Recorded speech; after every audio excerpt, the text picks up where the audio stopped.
Your room, sire, I trust you will find it comfortable. The bathroom and the bedroom are through there, sir. Right. Your key? Oh, yes, thank you. Aborder des thèmes chers aux adolescents au travers de pièces de théâtre en anglais, voilà ce que propose la compagnie Corum. La semaine passée, ce sont les élèves du lycée Pasteur d'Hénin-Beaumont qui se sont prêtés au jeu. Sous la direction de l'Écossaise Judy Armstrong-Christie, la troupe sillonne désormais la France entière après des débuts modestes en 1998 dans une quinzaine d'établissements. L'année après, en 1999, il y avait déjà le double. Et là, maintenant, on a à peu près 150 établissements, un tiers collège et 2 tiers lycée. On tourne pendant 7 mois et il y a à peu près 200 représentations. Donc ça fait beaucoup. C'est la deuxième année consécutive que la troupe collabore avec le lycée Pasteur. Un projet qui trottait dans la tête de Bruno Roussel, professeur d'anglais, bien décidé à bousculer quelques habitudes.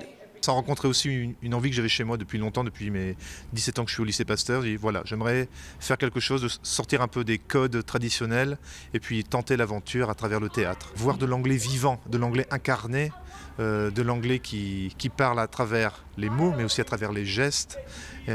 Également décentraliser le lieu d'enseignement, parce que c'est en fait dans un théâtre. Donc également l'idée de travailler en groupe, c'est tout le lycée va passer. Aujourd'hui, on a fait 900 élèves. À Hénin-Beaumont, Corum présentait donc 2 pièces abordant tour à tour les thèmes de l'amour et du mensonge avec beaucoup d'humour et de dynamisme. Tous les dialogues sont en anglais et les élèves sont également invités à s'exprimer dans la langue de Shakespeare lors de leur rencontre avec les comédiens. Elliot fait partie de la troupe depuis 10 ans. Ce londonien adore venir jouer en France et n'a aucunement peur de ne pas être compris par son auditoire. Non, je pense que l'on a fait suffisamment de représentations pour savoir que, même si leur anglais est parfois un peu pauvre, les élèves vont quand même saisir le sens de l'histoire. Nous n'avons pas peur, nous savons qu'ils peuvent parfaitement comprendre les 2 pièces que nous jouons. C'est un bon moyen d'apprendre une langue à travers le théâtre. À mon avis, on peut apprendre n'importe quel sujet par rapport aux jeux dramatiques. Globalement, j'ai tout compris. J'ai pensé que c'était marrant, peut-être faire un peu d'humour noir, mais de ce que j'avais compris, je pense que c'était bien fait et j'en ai pris des conseils du coup. J'ai trouvé ça plutôt simple à comprendre, c'était un anglais plutôt basique quand même. Et les gestes exagérés n'ont fait que renforcer la compréhension, c'était beaucoup plus simple. Pour aller encore plus loin, les comédiens ont également animé des ateliers au sein même du lycée.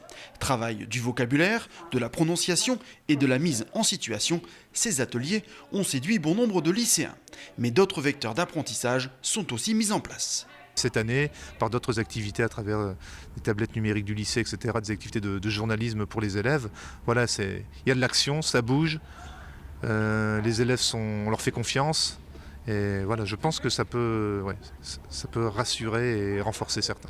Une approche pédagogique indispensable à l'heure où la langue anglaise est la plus apprise dans le monde et la plus utilisée sur Internet.